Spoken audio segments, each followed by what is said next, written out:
Okay, ladies and gentlemen, so good evening, and it's fantastic to see so many people here on a Friday night, and I think it shows just how popular chocolate is that this is the first day of the World Cup, and it's a Friday evening, and apparently we could have sold out at least the same again, so it is absolutely fantastic. And I think the end of last year's event, for those of you who were here when we suggested chocolate, and there was a big yes please, we've got an even better surprise for you later on what we're going to do next year, we hope, if they allow us back. We'll give you a hint. It starts with C. Yeah. And it's not Coca-Cola. So, before I start, my name's Clive Page, and we really need to thank the British Pharmacological Society, who not only have supported tonight's event, but since last year when we did Curry with you, we've now been out and into schools with the same event. And we went to several academies in London, had a whale of a time, and ended up in Southall, which we had people making curry at the back and eating it. So it was, I think, fantastic. We're going to do more of it because I think it's something that seems to work quite well. So again, thanks to the British Pharmacological Society for really thinking that this is worthwhile supporting. You've met me before, or some of you have. Mark and Andrea, again, are no strangers to this particular audience. You'll notice that they're standing well apart because, as you can see, they're all things that might go fizz bang. We have a new addition to the team this year, Keith Hurdman. And Keith is a chocolatier from Thornton's. Now, lest you think that you should not concentrate this evening, we're going to have a little quiz at the end. And one of the prizes is 2 kilograms of Madagascar chocolate. I can hear you salivating already. Another prize is of a very rare 1 kilogram of Cuban chocolate. Now, by the way, I'm the only person who knows anything about the answers, so I'm probably going to win all 3 of them. And then we have a DVD, an extremely rare, this is chocolate from Switzerland made from wild cocoa, which again, I have the bag, but we are going to have a little prize, and somebody, or some few of you, are going to actually take some of these home later on. You may ask why you've been given the tissues. It's not to dry up after these two have made a mess.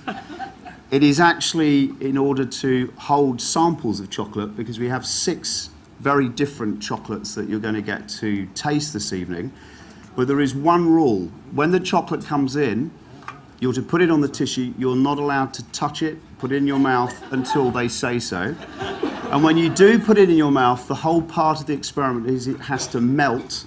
You're not to chew it. Anybody seen doing anything is ejected. Is that right? Yes. Is that right? Chewing tonight. Now, we can see the popularity of chocolate. Does anybody know how much the UK spends on chocolate per year? A guess, please.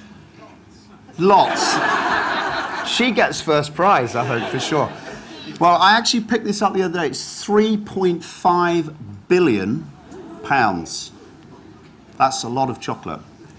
It's a lot of kilograms, and I'm reliably informed by my colleague here from Thornton's that the average Brit consumes, is it 7 kilos of chocolate a year. Now, I've just shown you what 2 looks like. That's the average. Maybe the lady in yellow, no? That's the average, but these guys are going to show you perhaps why you should be a little bit more careful eating too much of it because of what's actually in some of it. As a clue, I'd just like to show you the basest of all substances, and I hope nobody's here from Tesco, but Tesco lard might give you a clue.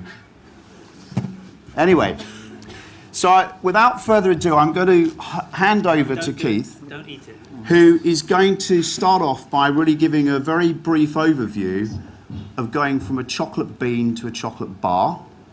And then we will start with the eating. Now, during the session, as we've done with previous years, if there are questions, there will be a chance later on, there'll be a roving microphone.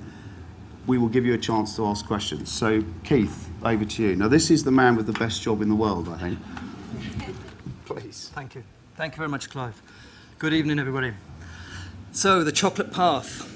Most of us have been weaned on chocolate from an early age and feel that we have a fairly good impression of what chocolate should look and taste like, despite the fact that the British alone eat more than 7 kilos of chocolate a head each year, not many people know its history or the variety of tastes and flavors to be explored. With the notable exception of wine, nothing we eat or drink has acquired such a fanatical following. History tells us that notable chocoholics include Marie Antoinette, the Marquis de Sade, and Casanova, so you're in good company tonight. Chocolate is one of the most complex natural substances, more than 300 different chemical elements, producing more than 500 flavor components. That's twice as many as wine. So to the history. The Olmec people in the region of what we know today as the Gulf of Mexico are believed to be the first that cultivated the cocoa tree more than 4,000 years ago. The Maya were the originators of a bitter drink made from cocoa bean, and the Aztec believed that cocoa was a source of spiritual wisdom, and they used cocoa beans for a currency, 10 for a chicken, 100 for a slave, 50 for a wife. They also this is true. They also believed that the sun needed a sacrifice of blood each night to revitalize it to shine again the next day. The cocoa tree with its heart-shaped pods made the ideal source of fruit to offer to the gods alongside the somewhat messier human offerings they like to make. Cocoa was taken as a frothy drink at this time. It comprised of water, ground cocoa beans, herbs, and chili. Hernan Cortes arrived in Mexico in 1519, where he quickly realized the economic value of cocoa, both as a foodstuff and as a currency. This was a place where money really did grow on trees. Cocoa then spread across Europe, but it wasn't until the mid-19th century that Lindt in Switzerland discovered conching, and Fries in England developed the first chocolate bar. So on to Theobroma cacao. It's grown in the tropics in a narrow band 20 degrees north or south of the equator. It takes about 5 years before the plant gives its first harvest. There's 2 crops per year of the very brightly colored pollard pods. Each tree gives about 50 pods per year for the life of about 20 years or so. It is a very, very fussy plant indeed, being susceptible to all sorts of nasties. For example, in 1990, Brazil went from being the 3rd biggest producer of cocoa in the world to the 13th. Even today, Brazil is a net importer of cocoa. The plantations were wiped out by a disease called witch's broom. There are 3 main types of cocoa. There are 250 hybrids, 3 main types. The first is Criollo, or native. This accounts for 1 to 3% of the world's production. It's a very fine flavored variety, but very susceptible to disease, and it's mainly planted in South America. The second is Forastero, or foreigner. This is a hardy, high-yielding plant. It produces much coarser tasting chocolate than chocolate made from Criollo beans. It is known as bulk or commodity cocoa. About 80 to 85% of the world's production is made from Forastero. It's mainly grown in West Africa, so that's the Ivory Coast, Ghana, Nigeria, Cameroon, some in East Africa, Tanzania. Trinitario is a cross between the other 2, and it counts as a fine flavor bean.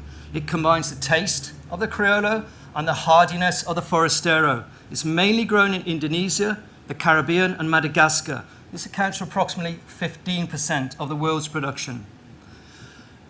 What is the total world's production? I really don't know. I know that the Ivory Coast produces more than 1 million tons a year. And to put things into perspective, that's 1 million tons of cocoa. Barry Callebaut, which is a big industrial producer, they have a factory in Mexico, which is their 3rd biggest factory, and this supplies the American market. And this one factory alone produces more than 100,000 tons of chocolate a year. So the chocolate path, or from bean to bar. Harvesting is still done practically everywhere by hand, machete. The beans are encased in an edible, lychee-tasting mucilage. Fermentation is on banana leaves or wooden trays for up to 5 to 6 days. This develops the flavor. You notice how everything fermented tastes good. So that's cheese, bread, wine, chocolate. Perhaps not. 2 weeks ago I was judging at a professional cookery competition in Wiese, in Belgium, near Brussels. And the first dish up of the day at 8:30 in the morning was fermented horse meat with chocolate sauce. He didn't win. Anyway, drying is immediately after fermentation in the sun, again up to 5 to 6 days. In Indonesia, due to the high humidity, and some parts of the Dominican Republic as well, they dry the cocoa beans over a very low fire, and this gives a smoky taste to the chocolate. You may come across this occasionally. Cocoa beans can now be stored for, has anybody got an idea how long you could store cocoa beans before you roast them? Not all at once, please. A year? 2 years? 6 months? Anything else? 1 month. 6 weeks. You can store the beans at 16 to 20 degrees centigrade for up to 4 years before they're roasted and then processed into chocolate.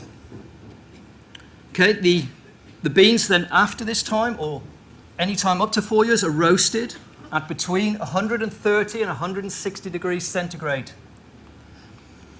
The acids are driven off, and the flavor obviously is further developed by the roasting. Then the next stage is crushing and winnowing the outer shell away. So about 15%, the outer shell is up to 15% of the cocoa bean that is lost. They're then ground to cocoa nibs, and at this stage it has a recognizably chocolatey character. So we now should be tasting cocoa nibs. Excellent. So we'll get the cocoa nips in, and it'll take a bit of time to show them round. And whilst we're just waiting for that, I thought, since we're not living in Belgium, but we are in the UK, rather than horse with chocolate, my friends here have actually got an ox tongue. Yes, we have. Is this actually for using with chocolate, or? In a minute, we want to show you what's going to happen when you put chocolate in your mouth.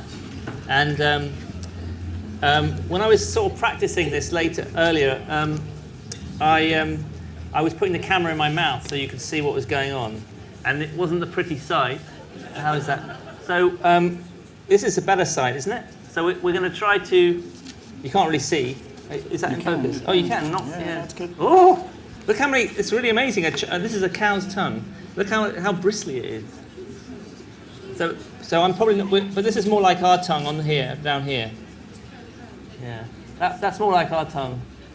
So anyway, we'll show you what happens when you put chocolate on the tongue in a minute. So this is one of the demos we're going to do. Let me give you a tour of the demos, actually, to whet your appetite while we're taking the nibs around.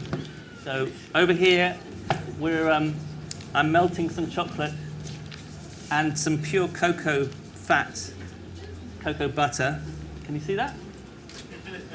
Is the colour a bit funny on this? It is.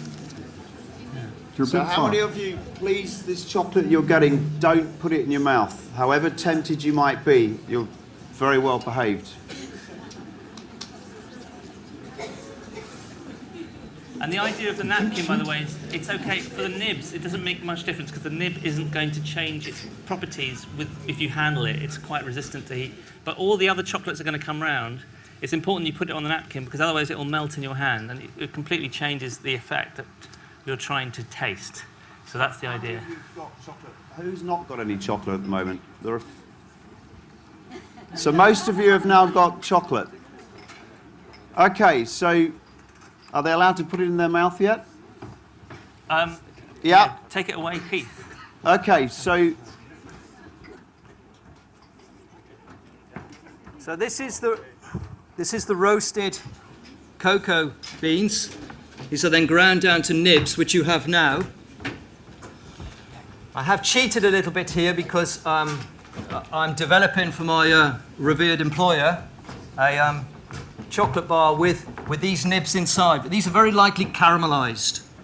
So it's got a very, very thin layer of sugar over, but apart from that, that is raw roasted cocoa bean. So you can see even now, just the roasted cocoa beans, that's got a very recognizably chocolatey character already. These are then even ground even further, very finely, and then you have cacao or cocoa liquor. This can be then pressed under vast hydraulic presses to obtain cocoa butter. The dry mass left over is so-called cocoa cake. Well, we have some cocoa butter here, I think, somewhere. Yeah. So this is what cocoa butter looks like. Does it taste nice? It's a little bit soapy. A bit like So cream, really. yeah, It's used for cosmetics, isn't the it? cosmetic industry. It's a very good point. A quick definition of good chocolate is it contains just cocoa butter. The big chocolate manufacturers, who shall I, of course, remain nameless, they like to sell their cocoa butter to the cosmetic industry because they get a better price for it than they would from chocolate consumers. So they would, instead of using just cocoa butter, they would use part cocoa butter and part various fats. So it's always a good idea just to have a look on the packet. If it's pure cocoa butter, you would have a very good chocolate by that definition alone. Okay, so we're going to bring the next chocolate in while we're continuing to talk, just because there's a logistical issue of getting 320 people fed in sequence. But please hold on, as Clive says, please hold on to the chocolate. We'll let you know when you can taste it. So I think whilst this is happening, Andrea, being a chemist, is going to tell us a little bit about fats and why they're so important to chocolate. So, Andrea. Well, several years ago, there was a famous book which was called Fat is a Feminist Issue. And I've never read it, but the title to me bugs me because it's actually a deeply, profoundly chemical issue. And the question is, what is a fat when we're talking about a vegetable or an animal or whatever? What are these fats? And one of the interesting things is that if you actually look at the fats that we have around us, we know that, for example, you have margarine, and it melts at a certain temperature. You have cocoa butter that melts very nicely in your mouth. Butter's a little bit slower to melt. Lard, kind of unpleasant because it really doesn't melt very easily, and it doesn't wet the mouth in quite the same way. And then, of course, you have all the vegetable oils and the differences between, the sort of sesame seed and the sunflower and the olive and so on. And what are these? And so what I thought I'd do was just for 2 minutes, just tell you a little bit about what these fats are. And many of them are actually what we call triglycerides. And they consist of a crucial little molecule in the center. And it's a 3-carbon chain, which chemists, I suppose, pompous chemists would call propane triol.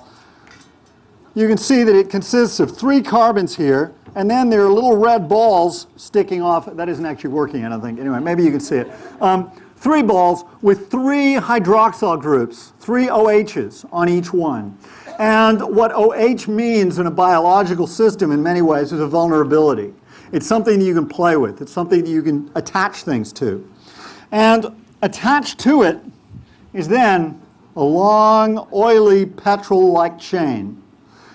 And you can see here, in fact, this is so long that I actually ran out of bits, which is rather bad planning. But you can see that what we have here are 18 carbons in a row.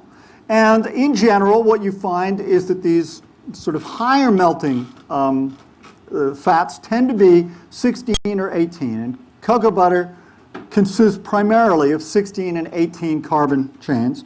And these link up onto our glycerol. And you form what chemists call an ester bond up at the top. Exactly, until some enzyme comes on. Yeah. Now, in fact, that is an unusual process that happens. That's a radical reaction, usually driven by intense ultraviolet radiation. In this case, strangely modified by gravity, mediated by gravity. But what you would have is essentially 3 of these chains, one dangling off each one of those oxygens. And so you can imagine now that you have essentially something in which those nice water-loving OH bits have been replaced by these long petrol-like chains. And so this is the reason why oil and water don't mix, why petrol, cocoa butter, and so on is all in these, is that these find it very difficult to be surrounded by water, and so they separate out. Now, what determines the actual melting point? Well, I'll tell you, it's fiendishly complicated. but there are kind of two rules to consider. And the first is, how long are the chains? And the second thing is, how snaky they are. Now, most of these, the chain I've got here is what's called a saturated chain. You'll notice that it's absolutely studded with hydrogens all the way along. However, most plants produce unsaturated fats, and those are ones in which essentially you remove two of the hydrogens, and that gives you a kink in the middle. In fact, it's a kink like this, looking like a C. The technical term we use is cis. Easy to remember, it's C-shaped. And what that means is that actually, whereas before these long sort of zigzag chains can kind of snuggle up to each other a bit like spoons in your drawer, once you start introducing that unsaturation, then they don't pack together as well. And that immediately lowers your melting point. And so that really, a sign of a good unsaturated fat, oil. What's the difference between a fat and an oil? All it is the melting point. The oils are the runny ones. The fats are the ones that are solid. And it really comes down to these double bonds. So we have some lard. We have some margarine somewhere that I've lost. There it is. And the margarine is made from vegetable oil. But wait a second. Didn't I just tell you that it should be runny? Well, what they do is they put the hydrogen back on. They hydrogenate the vegetable oil. And what that does is it lets the chains go all nice and zigzag, packed together better. And then we can argue about how the hydrogenation happens and the cis and the trans, but we'll leave that aside. Anyway, those are the issues to think about. Chain length, and is it zigzag or is it kinked? So fat, fat, and more fat. So we've arrived at cocoa butter, Keith. So back to the process then. So we've got now your cocoa liquor. This is then mixed and refined. You have to reduce the particle size. Sugar and milk powder is also added for milk chocolate, and it's refined down to between 18 and 22 microns. If it goes below 16 microns, the chocolate, it will be like eating wax. It will be too waxy. Above 25, 26 microns, and you would have that gritty taste in your mouth, which you sometimes get with cheap or rough chocolate. American chocolate. No, I didn't say that. I don't know if I have to reach for my lawyer when I hear that. You don't. No. Okay. It is next. It's conched. Mark will talk about conching a little bit later, but this helps develop the texture, the flavors. It reduces the moisture content and drives off the volatiles. Now, conching generally for top quality chocolate takes between 6 and 72 hours. A curiosity is that the Japanese, being very similar to us, similar to the British in respect to their love of tradition, the first Swiss chocolate that went into Japan at the end of the 60s was conched for 72 hours. And to this day, the Japanese insist that all Swiss chocolate exported to Japan is conched for 72 hours. Lastly, tempered. And you will hear that a lot. Now, tempering is a heating, cooling, and reheating process. You need to do this to pre-crystallize the cocoa butter in the chocolate. Cocoa butter is as you've heard, is an extremely complicated polymorphic fat. And what does polymorphic mean for those who are non-scientists, of which I definitely belong to? It means that it's sets in a stable or an unstable state. And chocolate needs to be tempered so that on setting, it has a nice shine or gloss and a good snap or a break. So in layman's terms, if you're doing it at home, you'd heat the chocolate, dark chocolate 50 degrees centigrade, milk and white 40 to 45. You would cool it down to between 26, 27 degrees, and you would heat it up to a working temperature of between 30 and 33 degrees centigrade. Okay, so the next chocolate that you've got there is called French Dark. And Mark, I think you're going to tell us a bit about French Dark. Yeah, so... Have you put it in your mouth yet? Don't Have you had permission? No. Wait You have for to it. wait. Don't even think. Because there are some ladies over here, I'm sure, put chocolate in their mouth. You've eaten it. So there's 2 to go immediately. Can we get the lights of the lady? Okay, so look, I know you can't hang off much longer, so we're not going to do too much talking, but what I want you to do is realize a thing we haven't mentioned yet. Chocolate is the most wonderful substance because it's designed purely for your pleasure, and the only thing, its only trick is that when you put it in your mouth, it goes in a solid and it will melt in your mouth. So it melts. And it's designed to melt in your mouth, and all the stuff we're going to talk about now, it's all about getting it to actually melt in your mouth at exactly the right temperature. And it's a huge technical achievement to do that. And so anyone who bites it and quickly swallows it is missing the whole game. Partly because it's very pleasurable to have a liquid that's hot and syrupy in your mouth, but also because the taste, a lot of your taste is in your nose. And so you need the vapor from the chocolate to be produced, which happens once it melts. I mean, you can smell chocolate, it's quite a nice smell, even solid, but when it's liquid, it's really smelly. And I've been melting your chocolate that you've got in front of you here, so this is going to happen in your mouth. It's going to be like this in your mouth. And then it becomes unbelievably aromatic. And that is the whole thing. Keith and hundreds of thousands of people around the world just want you to enjoy that moment where it melts in your mouth. You get this volatile, which we'll talk about later, all the chemicals, they're going to come into your nose, they're going to go into your blood, they're going to do things to your body. The syrup is going to gush down the back of your throat. And there's one other thing I want you to look out for. Wait for this sensation, not Prolong the pleasure. Actually, maybe this is a good moment to do it, because then I can talk you through it. So everybody, if you don't mind, you're going to have a mass eating of chocolate, but no chewing. All right? So in the mouth, onto the tongue, and wait. And it's a 70% chocolate. Any jaw motion is a dead giveaway, by the way. It's a 70% chocolate, so it's got a high melting point. We're going to talk about that in a minute. So you actually have to be a bit patient.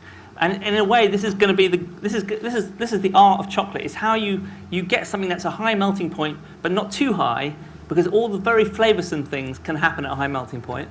Now you should feel it melting in your mouth. It's starting to get a bit softer and melting, and you're getting a bit of liquid. We'll go through it in a minute, and maybe something's starting to drip down. You'll get a very great sensation through your nose. This is a really critical thing. Is that when something melts, it's a bit of an odd thing, but it absorbs heat, and so it's absorbing heat to melt, and it does it in two ways. One is just to melt it, which requires energy, and it's called latent heat.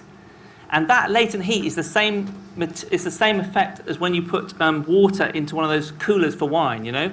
And as the water evaporates, or the same effect as sweat when you're sweating, you feel it cooling. It's because there's a latent heat from going from one state to the other. So in the case of sweat, it's liquid to gas. But in the case in your mouth now, it's going from solid to liquid, and you're getting a cooling in your mouth. You'll get a really pleasant cooling sensation, especially if it's been properly tempered. So here's a question then. Did anybody enjoy that? They can't string sentences together anymore. That's good. It's good. All right, so off you go. Yeah, that's what I wanted to. Yeah, first of all, that's a nice. So Keith, back to you. Okay, this was Mark had just given you there to try a French style dark chocolate, 70% cocoa solids. There is the misconception, or it's gone into a sort of urban myth, that high cocoa content in chocolate is a guarantee of quality. The percentages alone tell us nothing about the quality of the chocolate. All wine is 100% grape juice, but some is very poor indeed. What is important is what bean is used, its correct fermentation, where it's grown, and certainly not least the skill of the end user or chocolatier. That was 70%. That's how did you find that? Did you find that too strong, or? That's right. Good. Most people. There's 2 kilograms of it. Three. We've got 3. Most people's taste for dark chocolate will vary between 50 and 72%, something like that. Anything over 75% is too astringent to enjoy. So an average 70% dark chocolate will contain 44% cocoa butter, 26% cocoa liquor, and 30% sugar. Just to go back to what Mark was saying about the enjoyment, the sensual enjoyment of chocolate. We all smell things. When we go into, say, a bakery, suddenly memories flood back. We have a memory of tastes and flavors. So, and chocolate appeals to all the senses. Just looking at it, the light, the intensity, its sound, when you break it, the sound and vibration, its touch, the temperature, consistency, the taste, sweet, sour, salty, bitter, or umami. Is there another one? I'm not sure. There There is. That's the talk, yes. But there are a lot of chemicals in chocolate other than fat. And so, for example, serotonin, which is actually a substance that is a transmitter in your brain, is found in chocolate. Phenylethylamine is another substance that is found in chocolate. And there are also a number of stimulants in chocolate, like theobromine, for example, which is an extremely active substance as well. And there is also a very interesting substance called anandamide, which I think Andrea will get up on the screen now. But this top substance, which is anandamide, has recently been found to actually act on the same receptors in the body that parts of the marijuana plant will act on. And this may account for some of the mood-enhancing activity of chocolate. And very recently, there is a study from the University of San Diego in the United States that said the more depressed you are, the more chocolate you eat. And we tend to eat more chocolate in the Northern Hemisphere. Whether that's because we don't see enough light, who knows? But it's a very clear study. The more chocolate you eat, the more depressed you are, or the more depressed you are, the more chocolate you eat. So there's no question it's got mood-enhancing capacity. And there are a number of these chemicals found in the chocolate beyond the fat that probably make it overall a good sensation to have the chocolate. So we're now going to move on, I think, to the one that you've got in front of you, which is called Tonka Bean, which is not a toy. Again, please, can you wait? I'll give you another something else, something a little bit interesting. Too late, oh well. Who's eaten it already? Okay, you will hear, before we carry on, you will hear about Italian chocolate, French chocolate. People say, I like Swiss chocolate, I like French chocolate, whatever. There are no cocoa, as I've said before, there's no cocoa plantations in the Loire Valley. Okay, the cocoa is processed into chocolate in these countries, and there are quite pronounced national tastes. So the Latin countries prefer dark chocolate. Northern Europe, of which we obviously belong, milk chocolate is more popular. So, but the milk, surely, Keith, from somewhere like Switzerland, because it is an advertising gimmick that they use, is their cows produce, and they do produce richer milk if you've been and eaten their yogurts and their milk. Does that have an influence on the chocolate? It does, and the Swiss are very proud of their milk and cream. But their big secret, particularly with milk chocolate, don't swallow all the advertising. When you see Heidi going up the mountain, that's not quite right. What the Swiss do is they caramelize or steam bake the milk powder at a high temperature, and that gives it a very caramel, rich, unctuous caramel taste, rather like dulce de leche, or for those who are familiar with that product. The three great chocolate nations are Belgium, Switzerland, and France. Well done, sir. Okay. The Swiss, serious eaters of chocolate, and they invented milk chocolate in 1876. The French bring the same principles of origin and Grand Cru to chocolate as they do to wine. Now the Belgians, very interesting indeed. You think that's a population of 11 million people. Okay, that's the population of Greater London. And Belgium is about the size of Wales. So we have a population, Greater London, in an area the size of Wales. That's 2,232 chocolate shops. That's more chocolate shops in Belgium than there are Tesco's in the whole of the United Kingdom. So remember that fact, it may help you later on. They are serious chocolate lovers. Anyway, you've got your chocolate now, you've got your Tonka chocolate. So, Mark, are you allowed to eat it, Mark? I wanted to. I mean, you can. Do you want to talk about what is the Tonka? What's in it? For okay. A minute, or do you want people to put it in their mouth while you? No, they can. Just before you put it in your mouth, I'll It's too late. Too late. I'll tell you here. Another way to find the flavors. People, you'll say it's just like wine experts. Oh, I can taste grapefruit. I can taste blueberry. I can taste blackcurrant, etc., etc. Okay, to find the flavors when tasting chocolate, you hold your nose, you put the chocolate in your mouth, you chew. If the person next to you is going blue, just give them you chew, and then you breathe in through the nose. Okay? That is how you can find the flavors in chocolate. But now we'll come on to Tonka. I don't want to rush to be too far behind. This chocolate is made, or I sourced this chocolate. I worked for many years in Switzerland. I have a good relationship with this company. They are a niche manufacturer. The company's name is Veltlin, and they specialize in producing premier Grand Cru chocolate. Veltlin is a very small manufacturer. They have one small factory in Schwyz in central Switzerland. And now this milk chocolate has got 38% cocoa solids with a mark of origin Sudalago in Venezuela. It's delicately roasted cocoa. It's got caramel, honey, and vanilla notes, all blended with a full-bodied, creamy, milky taste of Swiss milk chocolate. Keith, you've got them going to such a point now. This man is so desperate to put the chocolate in his mouth. Please we try now. must let you, but remember, you have to hold your nose, put it in. So here it's combined with Tonka. Tonka is a seed grown in the tropics. It is used in a spice, mainly in German specialities, such as Stollen or Baumkuchen, and has a pungent vanilla, hay, and bitter almond aroma. The Tonka beans here, they are grated, they are infused in the cocoa butter, and then this is blended with the chocolate. Did you like that? There's not a lot of conversation this evening, really. So is that different to the last one? Yes. Okay. I want to just show you something while you're eating that chocolate. One of the things we've just been talking about is the quality of the cocoa butter, and that's got a very high quality cocoa butter in it. Even and here is some I melted earlier. I've always wanted to say that. Anyway, okay, and I wanted to give you a feel for how much energy, how much calories is in that, and I'm going to make a candle out of it. So I'm just going to pour that fat into this little dish, which I've taken the petroleum wax out of it, and I'm going to put the cocoa butter, which you're now eating, right?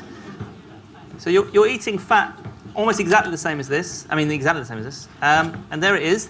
And if you're wondering how good that candle will be, ooh, have you got the matches? Yeah.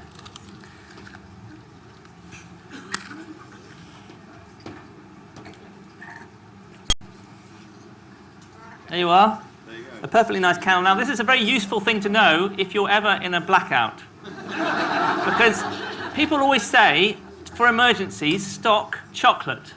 And we'll get back to this later, because obviously it's an important thing for many reasons. But one of the reasons is you can get heat and light from chocolate. It is a perfect food in so many ways. So the next chocolate then that you've got coming out is Colombian chocolate. I don't know whether, Keith, you want to say a few words about Colombian chocolate, but again, please don't eat it just yet until you've heard a little bit more about it. Okay. Probably the most interesting cocoa growing area in Colombia is in the Magdalena Valley. It is sandwiched between two spurs of the Andes in the department of Santander. To the east is Sudalago. This is the home of the Porcelana and many of the other great Venezuelan varieties of cocoa. The genetics of the cocoa in Santander are closely related to Venezuelan Criollo, so this makes this an exceptional bean source of fine chocolate.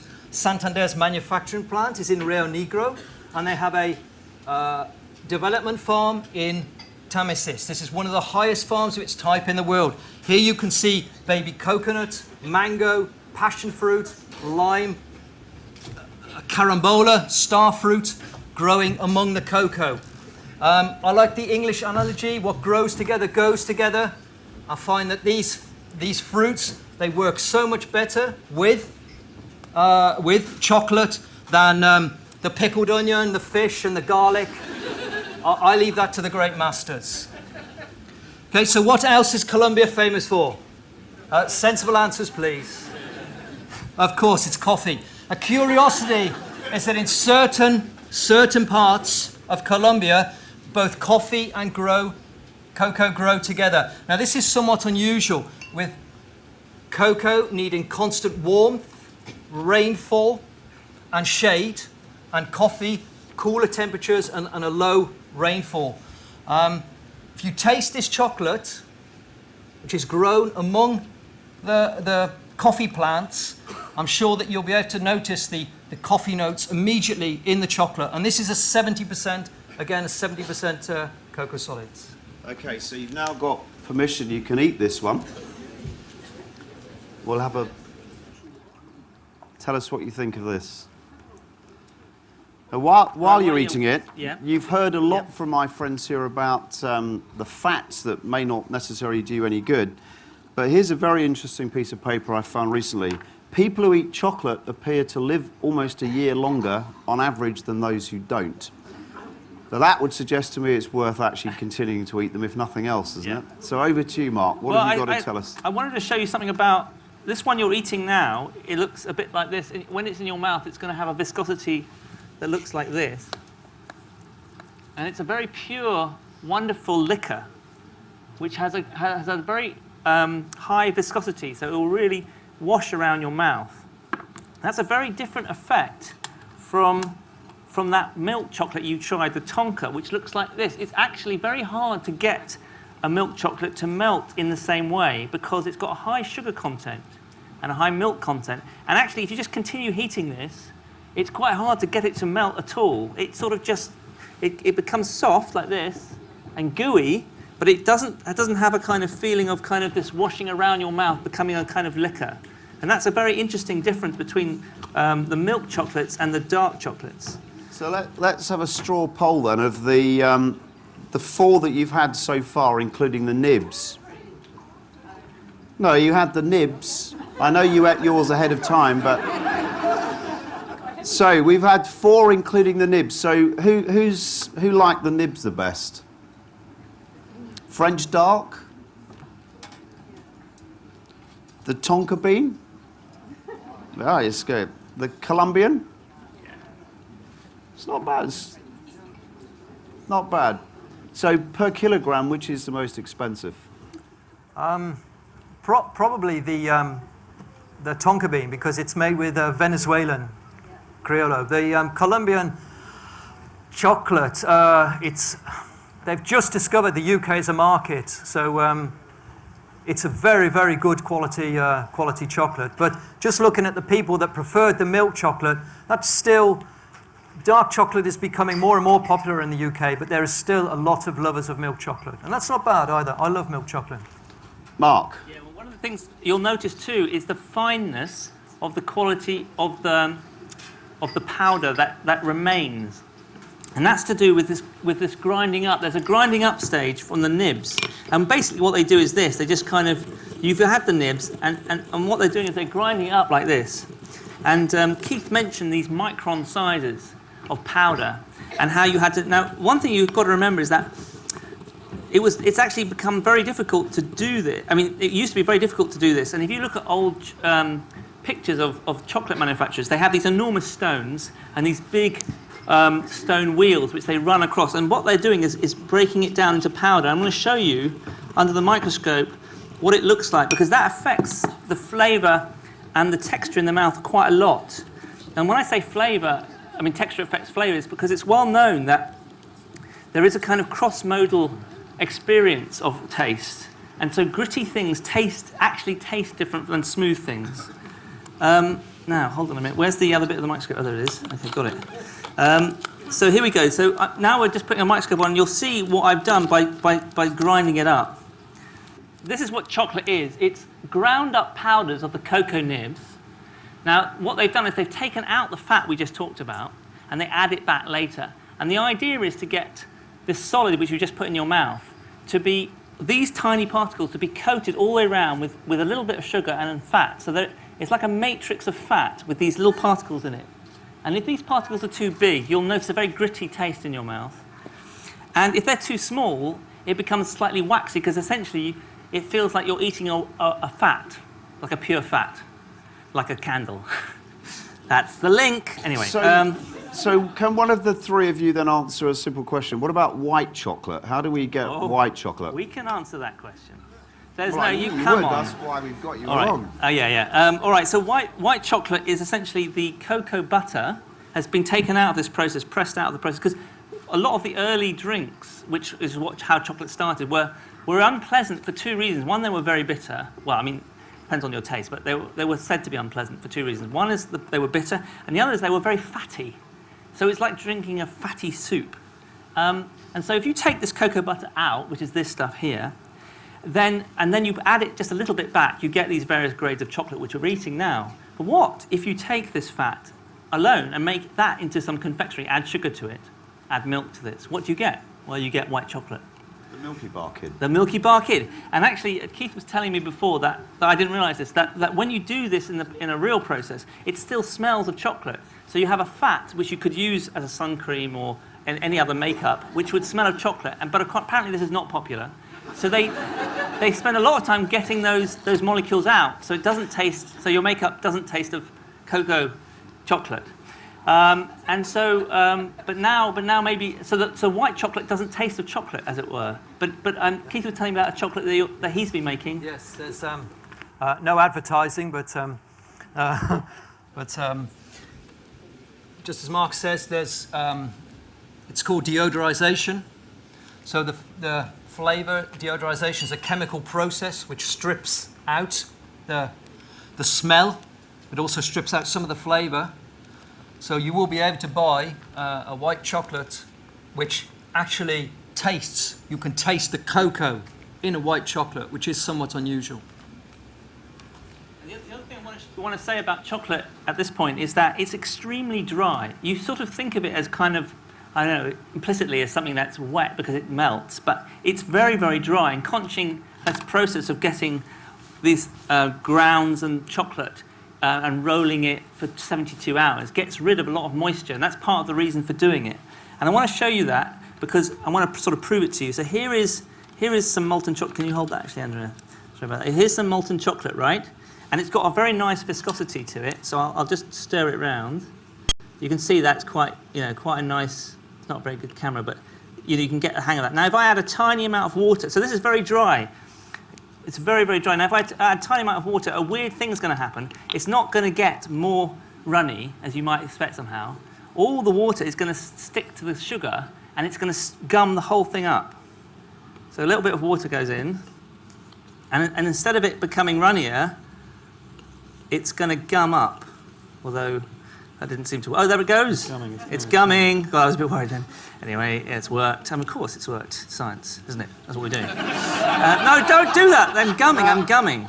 This is something you can do at home because he's actually using just a gumming. straightforward poacher. Is that right? It's a But look to how do this experiment. Yes, but look at that. Look at that stuff Yeah, now. it's- With a tiny bit of water, we've turned it into something completely different, and that's because the water is kind of hung onto the sugars, and it's now sticking everything together. All those little particles all being stuck together, and we've got a semi-solid now instead of this beautiful liquid. So that's why getting rid of the water is really important, because that's what you'd have in your mouth. Otherwise, you wouldn't have that beautiful feeling of a kind of a liquid pouring down the back of your throat. I keep returning to that, I don't know, but that's how I feel it goes. Anyway. Has anybody in the room got any idea then of why I put up this recent announcement that people who eat chocolate appear to live almost a year longer on average than those who don't? What do you think about chocolate maybe is able to prolong life? Well, the serotonin is probably the thing that gives you some stimulation, but somebody said flavonoids, and there are lots of... You can, but that's not one of the questions, unfortunately. There are a lot of antioxidants, and in fact, there is twice the level of antioxidants in chocolate, particularly dark chocolate, than you have in prunes.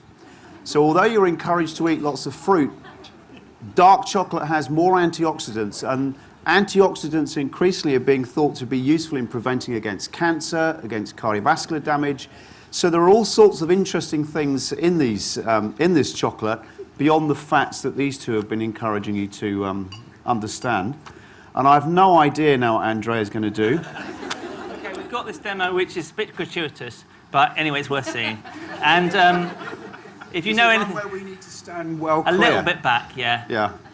And we've got another chocolate taste, haven't we? So we'll don't worry, we'll taste that in a minute. Okay, go on. No, we're keeping them... Are we keeping them? Okay. They can wait for a little while. All right. I just want to cool this water Well, down. all I really wanted to do is to just raise this issue really the dryness of chocolate, and particularly cocoa powder, plus, as we've said before, the kind of energy content. And what I'm going to do is I'm going to try, we'll see if this works, to flare off a bit of cocoa powder. If it doesn't, well, I'll do it tomorrow or something. I'm just distracted. No, it didn't work. It will come back in a couple of minutes. That was an I'm going to reload it, and we'll come back to it. It's going to be better than that. Whilst they're doing that, then we'll allow you to eat the next chocolate. You're going to have to wait for the last one for a little while, but what you now have is Madagascar Dark. Don't put it in your mouth just yet. Are you going to say a few words, Keith, about it? So put it back on that tissue. This this lady is eating hers already. We have security, please. Is it good? Is it good? Firstly, to come to Mark's little experiment there. Those of you that watch the TV, you can see in future that the so-called the celebrity chefs or whatever, they will avoid chocolate like the plague because A, it's very difficult to work with, and B, because they're chefs, they work in kitchens with a lot of water vapor, a lot of moisture, a lot of damp in the atmosphere. So chocolate then is extremely difficult to work with. So I have never seen one, all the years I've been watching the TV in this country, and I doubt that it will ever happen, that they might make a chocolate cake, but they will not attempt to make chocolates or a chocolate bar. Anyway, you can please try the Madagascar chocolate now. This is 64% cocoa solids. This is a chocolate that I generally give to people who say, I only eat milk chocolate, I don't like dark chocolate. This is a very consumer friendly, it's not too bitter. The cocoa beans here are mainly Trinitario with a mixture of Criollo. And most of the crop in Madagascar is surprising. There's only 2 large plantations in Madagascar. The plantations are to the north of the capital, which is Antananarivo. And it only produces 4,000 to 5,000 metric tons of cocoa a year. So Madagascar chocolate is quite rare. And here, with this chocolate, you have a typical example of a Madagascar chocolate and its specific taste profile. It's a very reddish coloured chocolate. Please. The berry and the citrus notes dominate. I think you can taste the citrus, the fruitiness, and a creamy finish.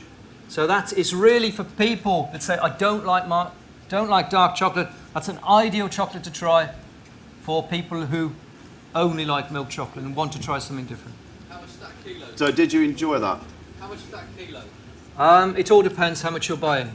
A kilo, a ton, A kilo. How much per kilo? a kilo. Well, then you'd have to wholesale, I presume about 10 to 12 pounds.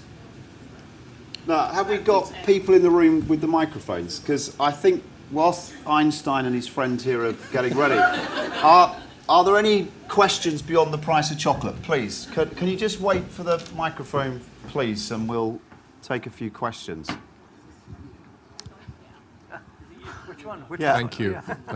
And thank you for a fascinating presentation. The question is, you showed the granulation of the chocolate when you added some water to it. It turned into what looked on the screen to me like little granules in suspension. Why doesn't that happen with the saliva in our mouths? Good question. Andrea, Oh, you've done you're Einstein. it. This man deserves a prize. Well, Don't know. I think unquestionably it does. Is that one of the things that happens in the mouth is the separation between the sugars and the fats. But actually there's an awful lot of saliva there and you're producing more as you go along. And you're really talking about a kind of multi-phase system that happens in your mouth. The cocoa butter melts, you have the water and the sugar that are sort of dissolved out, and that's the joy of it. So yes, it happens. The other thing that was happening here, of course, was that the temperature starts to drop when you add the water. And so that will also contribute to that thickening process.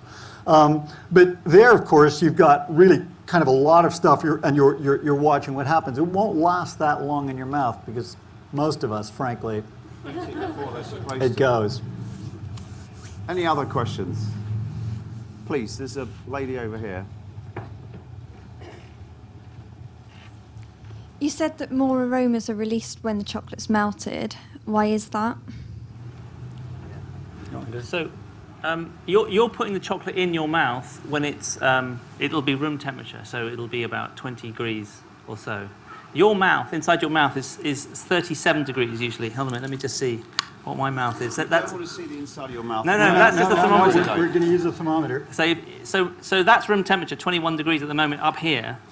So that's what the chocolate's going into your mouth at. Goes into your mouth. So it raises the temperature. You can talk about it. Yeah, so look, it keeps going up and up. When it hits the melting point of the chocolate, it starts to melt. And so you're raising the temperature of anything. You raise the temperature of anything, like in the summer, things just smell more aromatic because lots of stuff is coming off. It's getting above their boiling point, if you like. You get a lot of volatiles that come off, and that's what you smell. So smell is a direct chemical communication between whatever it is in your mouth or outside to your nose. So that's really what's happening. Okay. Any other? There's a lady here. Yeah, I'll get to you. Thank you. When you added the water and it went gooey, I'm sure anybody that's tried cooking with chocolate at home will be familiar with doing that. Is there any way of redeeming it, bringing it back again? There is, isn't there? Yes, you can. There's various ways, depends on what you're using it for. If you're using it for cake, confectionery, you could add a neutral oil, such as sunflower or peanut oil. You could also, if you want to use it to make chocolates, you can add more cocoa butter, liquid cocoa butter, and that will bring it back to the original consistency. It will have a more waxy mouthfeel because you're increasing the percentage of cocoa butter to cocoa liquor, but you will have the same fluidity. Okay. There's a question down here. You just this lady here. Get that. You mentioned flavonoids and serotonin, but is there actual proof that chocolate's good for you? Well, I showed you the piece of paper. It says. What more do you need? People who eat chocolate appear to live almost a year longer on average than those who don't. Now, the one about depression was a serious study that came out very recently, that the more depressed you are, the more chocolate you eat. So I think in terms of the chemicals in chocolate that we know either are transmitters in your brain or can potentiate the actions of transmitters like dopamine, I think is real. Whether or not chocolate really protects against cancer and all the other claims it made, I think very, very difficult trials that need doing. But there's no doubt, as I said to you earlier, the antioxidant content of known antioxidants is twice that of prunes. So it is quite high. It's getting up there close to broccoli and some of the other things that we're encouraged to eat that perhaps aren't quite as pleasant as this. Now, there's a man who's been very patient over here. Apropos the last question, when you were showing us your molecular caterpillar, you mentioned triglycerides. And I immediately thought, uh-oh, cholesterol.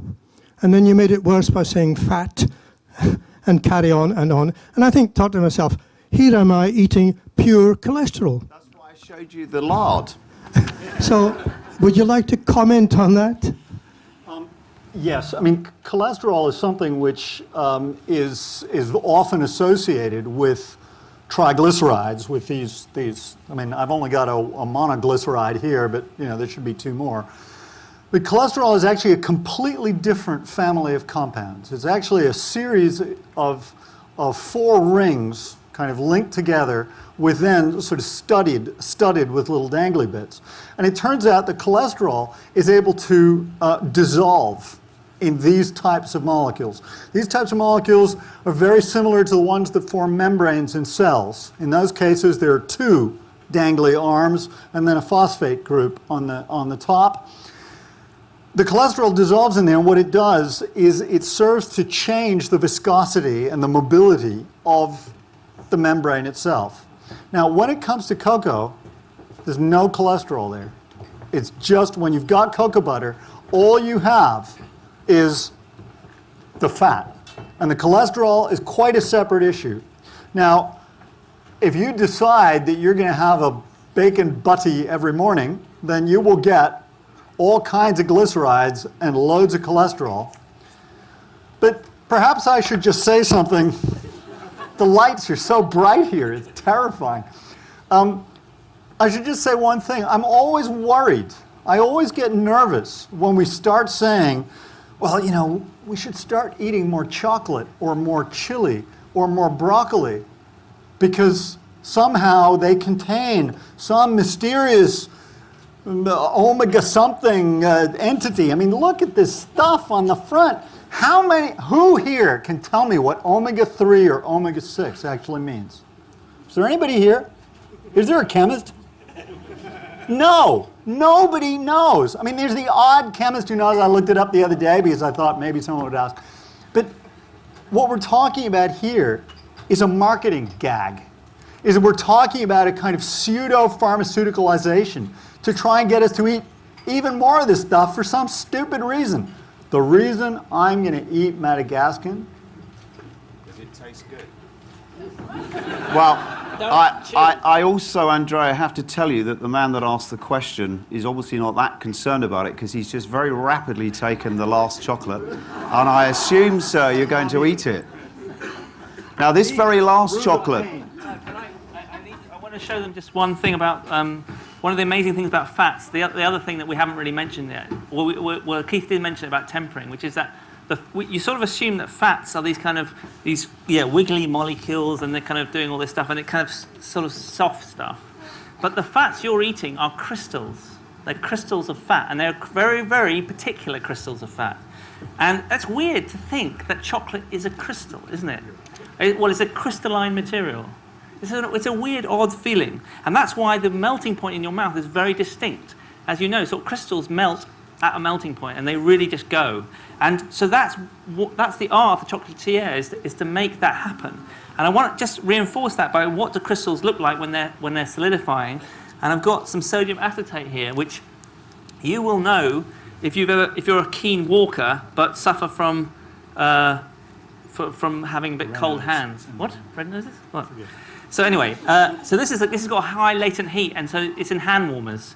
But it will crystallize on demand, hopefully. Will it?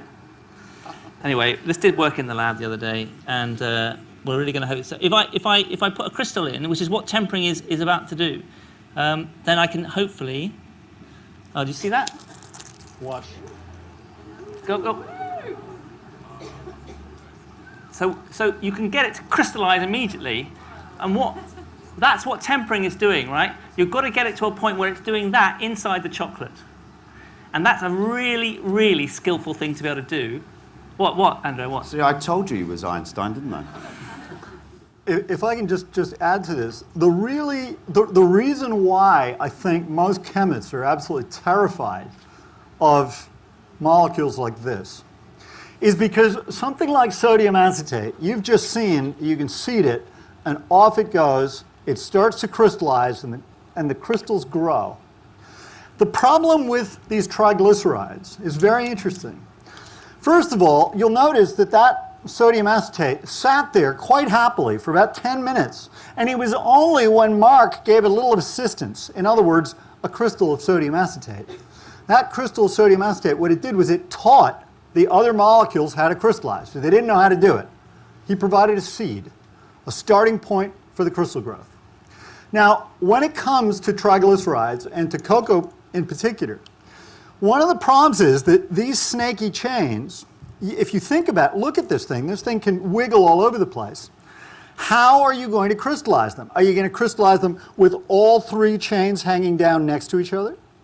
Are you going to put the two on the outside down and the one in the middle up? Left, down, up. I'm sorry, down, down, up. Down, up, down. There are loads of possibilities. And earlier we heard the word polymorphism. Polymorphism is the phenomenon by which a particular material can crystallize in a series of different forms which have different stabilities. And what this means is that you could, for example, seed the crystal so that you choose polymorph called alpha. And for lack of imagination, chemists have gone in and called the other one beta. And the one after that was gamma. Then they realized there was another one, and they called that one beta primed because it looks a bit like beta. There's a complete morass. There's this incredible crystallization landscape, if you will. And what you need to do is to shepherd your fat into the polymorph which has the right melting point. And this is one of the keys to the chocolatier's art, is actually being able to get this tempering step where what you're doing is you're kind of warming and cooling. It's annealing, effectively. It's the same thing that a glass blower does to kind of get everything to sort of, all the strain in the system to come out.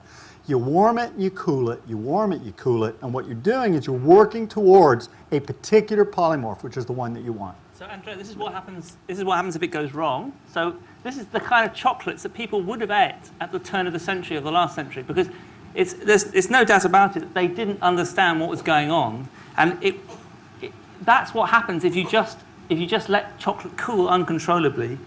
You get this thing called fat bloom.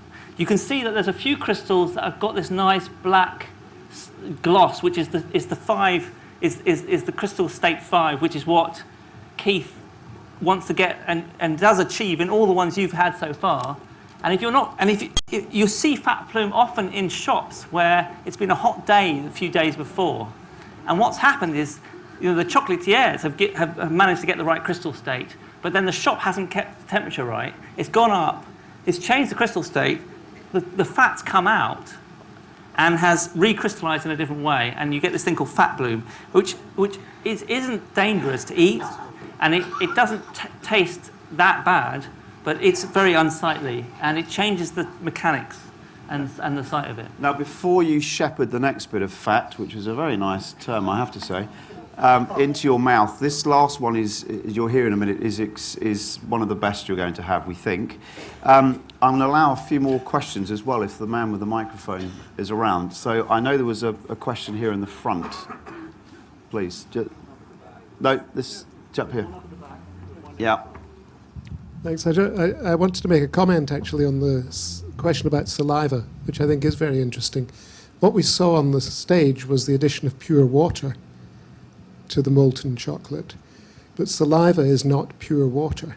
It's a very complex fluid containing carbohydrates, proteins, a variety of enzymes, and I suspect that what is happening is that some constituent of the saliva is protecting the sugars from adhesion that the water would ordinarily cause. So there may be less of that adhesion going on than you'd expect when you add pure water. Nice answer. If you think that's going to get you closer to one of those 2 kilo bags, It's not, you're probably right, actually. There's a question, lady right at the back, please. He's being very patient. There's also one up at the top. Yeah. I was reading an article the other day about trying to make low-fat chocolate, and I was wondering, chemically, could you ever have a fine low-fat chocolate, or is it just kind of something to eat for people who want chocolate and no fat? And from a chocolatier's perspective, could you ever have a fine low-fat chocolate? Firstly, why? Why would you want to do that? Exactly. Secondly, as I explained earlier, for quality chocolate, it is mainly the bean used, its fermentation, its correct roasting, processing, and the skill of the end user. You could theoretically defat. I mean, there are cocoa powders which are defatted. There's no doubt that you could possibly technically defat some cocoa liquor to make a fine quality chocolate. I just think it's a commercial, probably a commercial issue, as the demand would be relatively low. Now, Andrea, your rant has to be quite slow because they have some very short because they have some extremely good chocolate they want to eat. Yeah. I'm always worried about diet foods. I mean, the idea that you might take something which is so perfect, so exquisite, so technical, so developed as chocolate, and then you might want to go and debase it. Why? Because you want to encourage people in moral hazard. That's what it's about. What you want to do is to give people the illusion that they can live in a certain way and that somehow they will be safe from something else, right? It's like the banks, except in chocolate. My feeling is that if we want to worry about people's diets and so on, then the first thing we should do is to ban every diet food, because every individual should take responsibility for their own chocolate intake. Okay, now, there was another question just on this side as well, while the lady with the microphone's there, and then I'll come to you, sir, I promise. Why is chocolate poisonous for dogs, or more poisonous for dogs? That's a good one. I don't know the answer to that. Is that not theobromine? It could be theobromine. It's theobromine. I mean, the xanthines are handled differently. The theobromine, which is related to caffeine, is handled differently by different species, and it's maybe they're particularly sensitive. I'm afraid I don't know. We'll try and find out for you. If you come and see us afterwards, we'll do some homework and send you the answer if we can. Please. It's an extraordinary thing, isn't it, that it's poisonous for dogs and they can actually die quite quickly with a small amount of chocolate. I was interested in your talking about the sort of close chemical affinity or relationship or whatever it was to cannabis, cannabinoids. I've heard of spliff heads. Are there choc heads? I mean, seriously, is it addictive at all, even at a low level? Well, I mean, it's been suggested it can be addictive, but one thing is absolutely certain. If you do take chocolate regularly, a bit like if you take coffee regularly, go for a week or 2 weeks without taking any whatsoever, and you'll get a thumping headache, you'll get a lot of signs of withdrawal. So there are clearly things in there. I don't think it's the anandamide. The anandamide is the substance that was up on the screen earlier, but I think there are clearly some other things in there. But if you take your whey chocolate or coffee, you certainly get a throbbing headache. That could be the xanthines. Now, any other quick questions before we give you the chance to have your next one? Please. Addiction thing. Was there not a study done about people's love of just the feeling of it in their mouth, and that it was very close to a kiss, or the closest that you could get to a kiss, and people, in a sense, were replacing their perhaps lack of kisses. I think Mark's been reading too many books. I thought there was. I'm sure that's right, but I think there's enough chemicals in there that can affect your mood with that. What I'm saying is it may not. You can be addicted to something not because of essentially some pharmacological effect, although, you know, that of course you can, but also mechanically addicted to things. We'll come on to that in a second. Right, one question here, please. Hello, thanks very much indeed. This is really interesting. Very quickly, organic beans. Do you yourself, Keith, could you tell a discernible difference whether the beans were organic or not in the end result of chocolate? It's a very good question. There's a lot of politics goes on here, which I'm too not quite qualified to talk about, though I do have my own take on it. I've been to many cocoa plantations. I see the chocolate that you tried, the Colombian chocolate, that was organic. I've been there to the plantation myself. I've actually seen it. I know the company very well. However, it is very, very difficult to tell an organic tasting chocolate, an organic chocolate, and say a normal processed at the very top end. If you know the tropical climate, if those who have been in the tropics, you know that you cut your finger, how long it takes to heal. They always use something somewhere. Though saying that, in Colombia,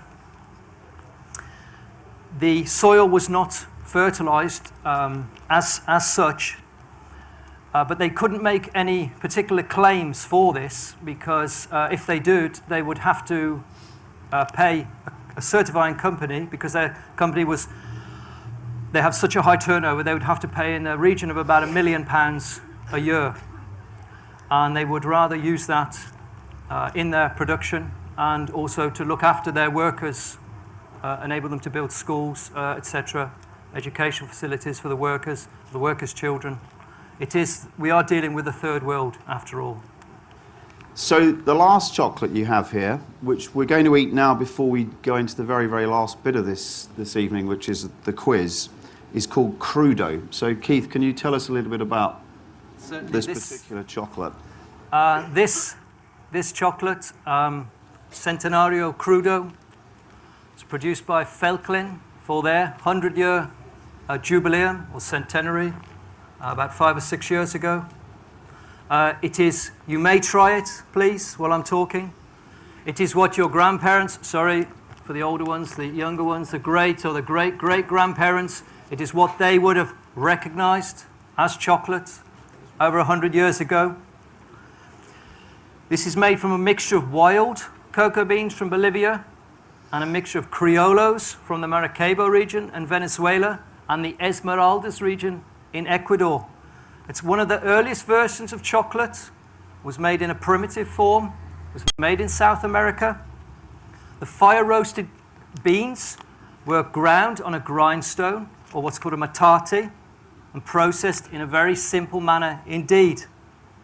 Here we have something not dissimilar with its coarse structure. The crystalline sugar is still very noticeable on the tongue. But the taste is intense, it's untamed, it's full of character. You can taste the coffee, cocoa, vanilla, nutmeg, and blackberry notes, all combined with the crystalline sugar.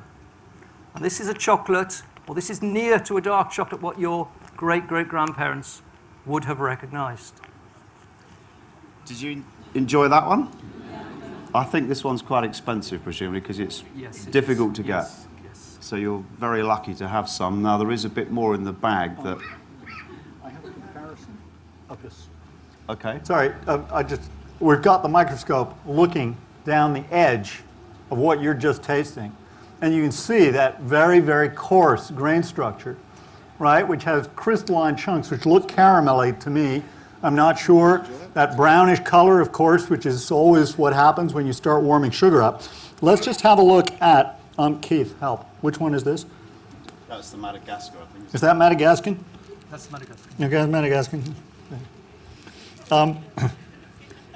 And there's the Madagascar, which has a certain amount of structure to it, but is nowhere near as coarse. And you could definitely feel that in the mouth. The Madagascar is very smooth. This is rough as an old rasp, and I love it. Well, on that very technical point, we're now going to move on to my friend Mark has been spending his hours beavering away looking for old adverts for you to do with chocolate. Now, if there is anybody that's of a sensitive disposition, this is the time to leave, because the first question relates to these. You're going to see 4 videos advertising chocolate, and the question is, if you can name the decades accurately, I might consider handing over some chocolate to you. It's worth a go. Yeah. So you've got to be very quick off the mark if you think you know the answer. If you get it wrong, you leave and you don't get a chance for the second. So this is an advert for a chocolate bar made by Cadbury's, and it's the Flake advert, and it's been going for about 40 or 50 years, and we've got 4 from 4 decades. Are there any minors in the room, by the way? And what this we haven't really talked enough about the cultural kind of role of chocolate, but this is one of the main themes, which is about sex, and the kind of replacement of chocolate and sex, which I was trying to bring up earlier, and I was batted away. I am now going to be allowed to indulge in. So here are the 4. This is a serious meeting here. But these are not in order, of course. So basically, at the end of this, we're going to ask those of you. So remember the order of these videos, and if you can say whether it's the 60s, 70s, 80s, or 90s in the right order, you could win some chocolate from Thornton's. Okay. Okay. So here's the first one.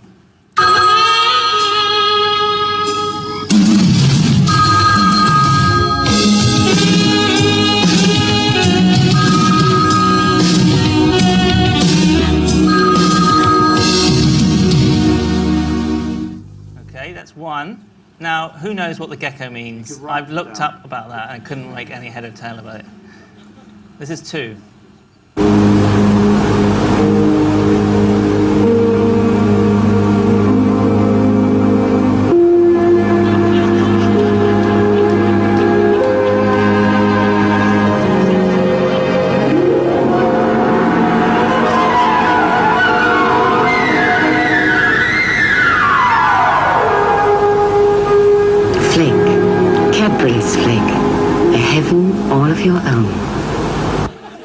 don't know what they are referring to there at all. It's a complete mystery to me. Only the crumbliest, flakiest chocolate tastes like chocolate never tasted before. Only the crumbliest, flakiest chocolate tastes like chocolate never tasted before. Okay, and the last one.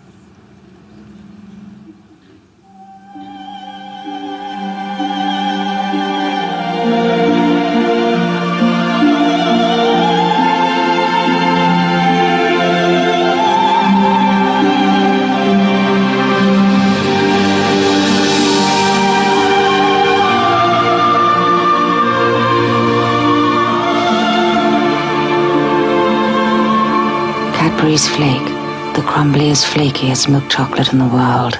You don't need to be a Freudian to really interpret that one. No. I said earlier that fat is a feminist issue. It's kind of interesting. I think feminism never got anywhere close to that.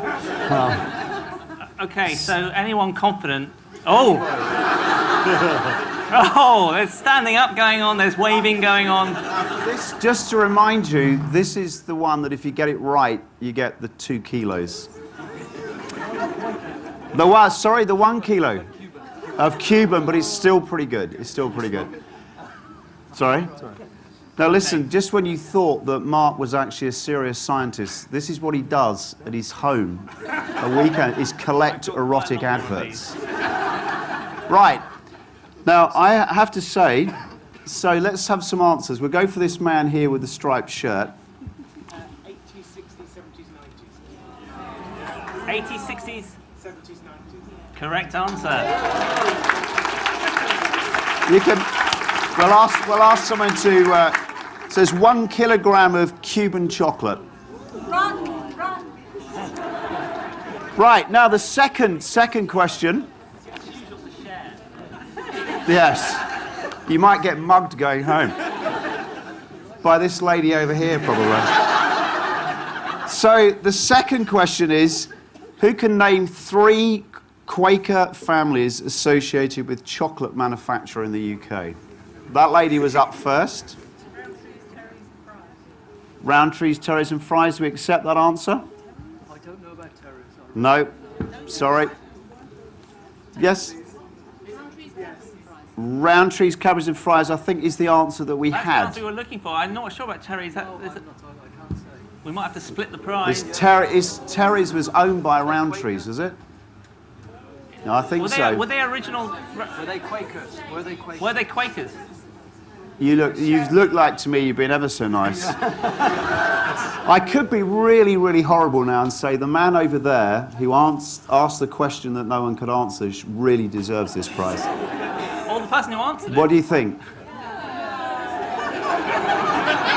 What do you think? What does everybody think? Do we give it to the man who asked the question? No. That's terrible. That is so sexist. I think, so this lady, we should give her a round of applause.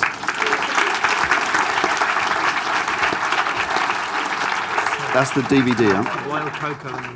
So, the third one, which is a DVD and these 2 extremely rare chocolates made from wild cocoa plants, is which country eats the most chocolate? Now, you don't just have to get the right country. I also want to know how many kilograms per person, on average, they eat per year. Given I told you at the beginning, we in the UK eat 7 kilograms per year, and I can tell you we're not at the top. So, that man was up really quick. USA, 10. Absolutely not. So, lady right at the back on the left, right at the very back. Belgium 11 is incorrect. So, this lady over here. Belgium 9 is incorrect. Belgium 20? Belgium 20 is totally wrong. okay? Listen, It's not when we Belgium. get to 10, I take them, okay? So, please. France 12. Japanese 40. This is interesting. Right, we're going to have 2 more, then I'll tell you the answer. And if nobody gets it with these 2, the man Who asked the question we couldn't answer? Get to it. Ah. Germany 10.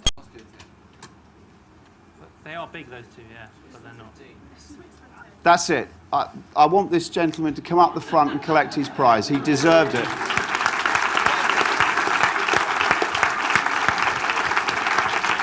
Can you... The answer is actually Switzerland, 10 kilograms per person per year. Nobody said that. Somebody said Austria 10. We had every other number and every other combination. Nobody said 10. So I think you deserve it. Is there this chap, if we can give it to the chap up here. Now, it's one thing. It's very interesting that all the high consumers of chocolate, you would have thought it would be USA, but they are not in the running. It's Switzerland, Germany, Austria. Then it's France and Belgium, and then the UK. And then the UK. Yeah. And they're all in Northern European countries. And you think, well, why is that? Is it just because we can afford it, or is it cultural? And it's probably because of temperature. It's probably because it's cold here. So basically, chocolate can remain in shops and be of a good quality and last for a long enough time and be taken home and not melt all the time in our temperate climate. So we've designed this chocolate really to please us, to make this terrible weather that we usually have to put up with a little bit better. And so you've really got to remember that every time you put a piece of chocolate in your mouth, it's an antidote to the grey, cold weather. So on that, I think we've come, unfortunately, to the end of a very interesting evening. You've seen everything from chocolate candles, erotic adverts, and various other things. I think it really has been very good, and it really just leaves me to say thank you to particularly Andrea and Mark for not catching the place on fire. Keith, thank you very much for sharing your expertise with us and this fantastic knowledge of chocolate. I think everyone's certainly enjoyed the chocolate.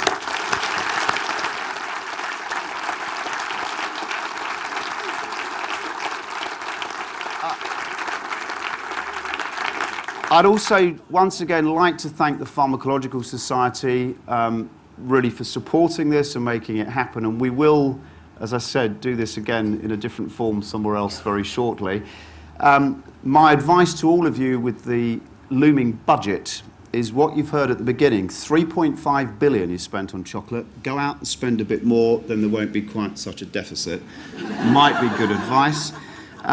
And just to say that I asked you at the end of last year, what do you want to do? And we voted for chocolate. Well, we said chocolate, and you seem to not disagree. Next year, we are going to do cannabis. And we're going to do cannabis because I've found an organisation which I can't tell you anything about, but you will hear about shortly in the press, because they've just actually managed to get the first ever preparation of marijuana for treating multiple sclerosis. It will be registered in the UK shortly.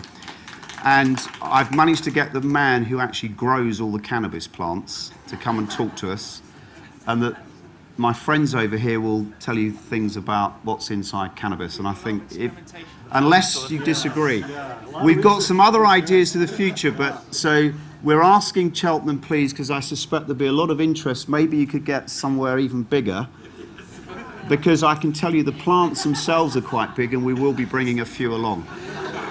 So, on that note, really just to thank everybody again, and also to thank Thornton's for letting you out for the evening and to help us. It's been really fantastic, and we hope you have a safe evening, safe weekend, and enjoy the rest of your day. Thank you.